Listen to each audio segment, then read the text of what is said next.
O cara já trabalhou em rádio AM, DJ, colecionador de vinil, adora o que faz. É o tipo de pessoa que você aprende muito só batendo papo. No Pé de Prosa de hoje, minha conversa é com o DJ Tony Araújo, vulgo Índio. Foi tão difícil editar essa conversa que eu fui obrigado a fazer em 2 partes. Confere aí. E aí, Tony? Beleza, meu bom homem? Tá, certinho? Como é que tá? Cara, deixa eu te perguntar, quanto tempo você discoteca nessa vida? Efetivamente deve ter aí uns 20 anos. 20 anos? 20 anos. E no Forró Pé de Serra? Forró Pé de Serra tem aí pra 3 anos e meio, 4 anos. Ah, é recente? Eu jurava recente. que era muito antes, porque... Efetivo, né? Assim, assumindo assim, sou o DJ de forró. Com certeza. Tá. Mas você, não sei, numa conversa que você teve uns tempos aí, você participou de rádio. Tá? Conta essa história dessa rádio aí, do forró, enfim. Cara, é interessante porque assim, eu tocava a música eletrônica na época da House Music, né? E a gente tá falando em 90? Nós estamos falando em 91 para 92, né? E aí eu acabei, como eu tenho, né, sou oriundo do Piauí, acabei indo para lá numa dessas viagens de 92 para 93. Você nasceu em Piauí? Sim, uma cidade chamada Castelo do Piauí. Castelo do Piauí. Eu nasci em Macapá, no Amapá. Macapá do Amapá. Lá pra cima, na linha do Equador, assim, lá Nossa, quente pra cacete. Quente, né? Quente. Quente. Tô perto, um vizinho bem distante. Então tô lá em cima do mapa também. E aí acabei indo pra lá. E indo pra lá conheci uma galera que animava umas festas lá. E aproveitei que tocava aqui, aproveitei tocando lá. Tinha uma equipe de uma outra cidade que eles gravavam uma fita cassete com um set, que era 60 minutos de um lado, um set 60 minutos do outro. Eles davam play e a festa rolava. Eu falei, poxa, dá pra fazer alguma coisa mais interessante do que isso. Na aqui. balada era isso, o cara colocava a fita e... Isso mesmo. E aí, o que eu fiz, né? Eu falei, não, aí liguei pro meu irmão, falei, olha, Celso, manda uns discos aí, uma coisa boa que eu vou fazer um som aqui. E aí comecei a fazer um som num clube lá, um clube pequeno, e fui convidado por Jurandir Viana Matos, que era o diretor de programação de uma rádio, a Rádio AM Cidade Castelo. Isso eu ia perguntar, a frequência dela era AM. AM. Então, assim, esse foi o contato mais próximo ali com o forró. Por quê? Porque ele me deu um horário à tarde para fazer discotecagem. Ele falou, olha, você lida com música, você lida bem com o público, você vai tocar. Eu falei, ótimo, era um programa musical. Quanto tempo assim de programa? Eu tinha 2 horas de programa. Inicialmente eram 2 horas de programa. 2 horas de programa? 2 horas de programa, só que meus discos eram limitados. Aí eu comecei lá na estante da rádio, né? E aí comecei a achar algumas coisas interessantes. Eu falei, não, peraí, eu vou acelerar o pitch do Bartol Galena aqui, colocar um fundo aqui de uma outra música. Mentira que você fazia isso, cara. Fazia. Inclusive fiz um hit. Foi ali inclusive nasceu um hit que eu fiz na época, né? Era um meio rap, meio funk. Foi até bacana, mas enfim. E aí tive esse contato.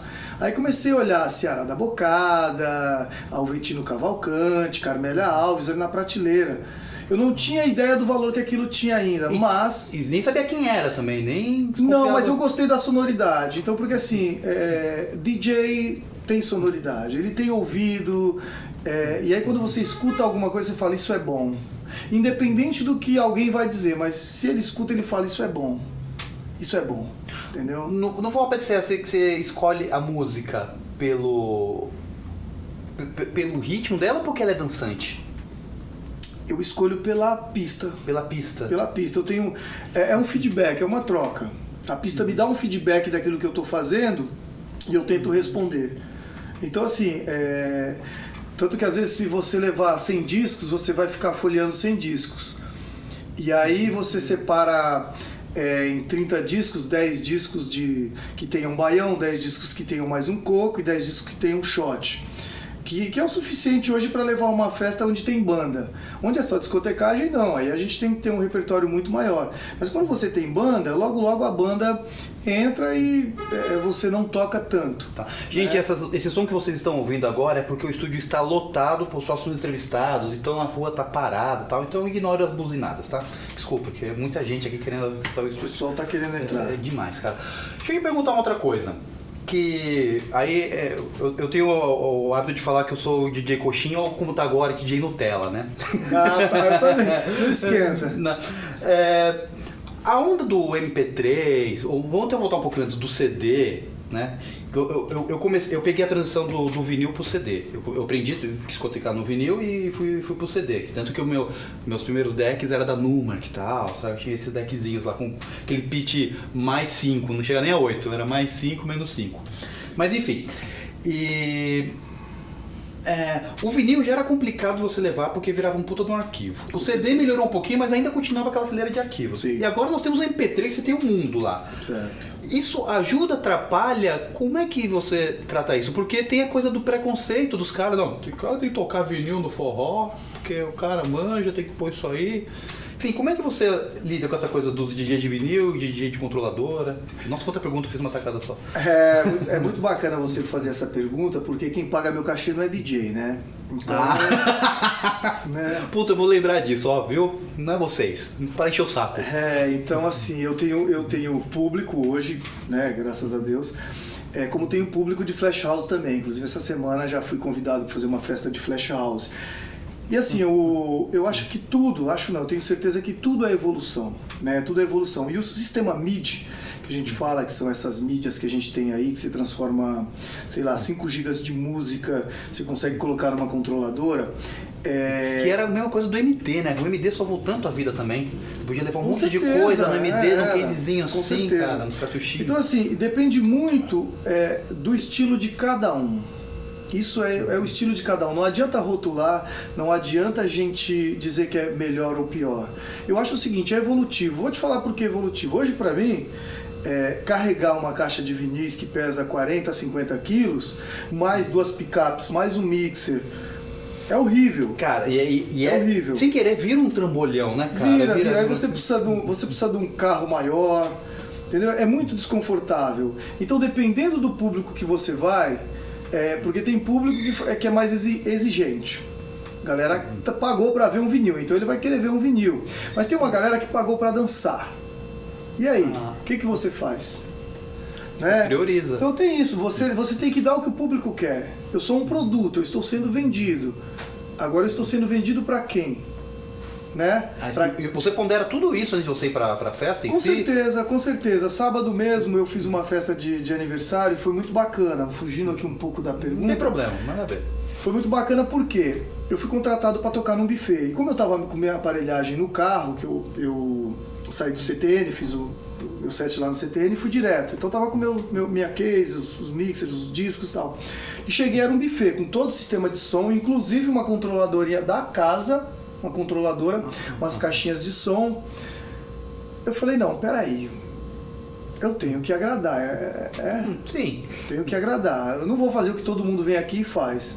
Aí perguntei, fiz um briefing olha, o pessoal tal, aí me deram mais ou menos uma ideia do pessoal, falei, poxa, é um pessoal da época do Euro, é uma galera que tinha 18 anos ali, 90 e pouco, então peraí.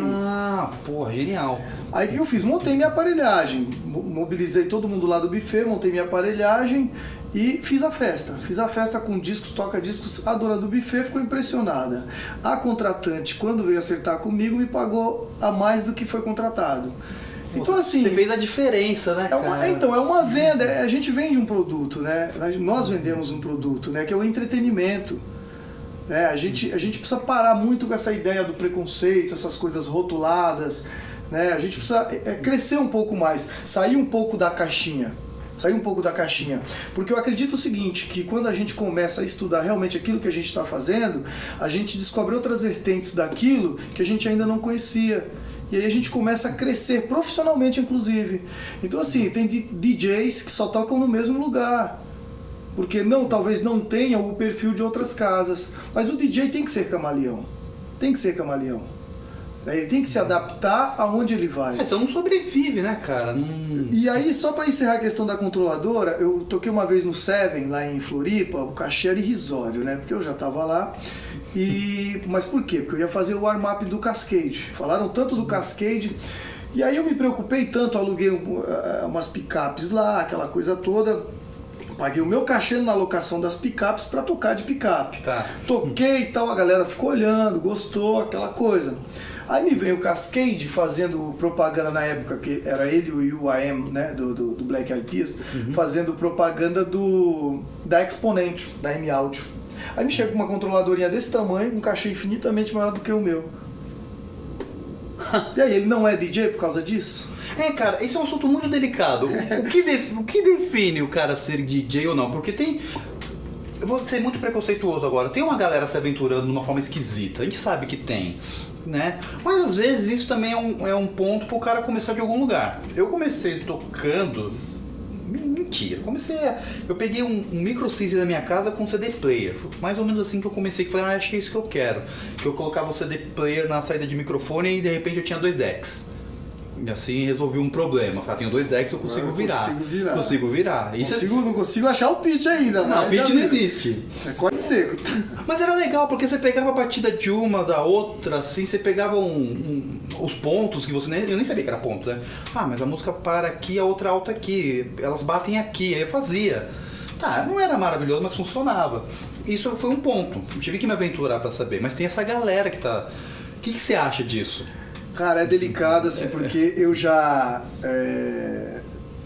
tive algumas discussões com alguns DJs, né? Sofri algumas discussões com alguns DJs por conta do quê? Exatamente disso, porque uma coisa é ser pesquisador, tá? Outra coisa é você ser DJ. Né? Então a cultura disc jockey, ela tem que ser entendida, né? Até fiz um vídeo para responder ao que uma pessoa me perguntou. Ela não me conhecia, tal, e quando me viu com a aparelhagem, ela perguntou: você também tá nessa modinha de comprar aparelhagem e se intitular DJ? Espera. Lembra que eu falei que eu tive que dividir essa entrevista em 2 partes? Então a gente finaliza essa, mas aqui embaixo na descrição tem um link pra segunda parte, tá? Ou vai estar aqui do ladinho também, vai ser facinho de achar, tá bom? Só clicar e você vai ver a segunda parte dessa conversa, que, gente, tá muito legal. Confere aí.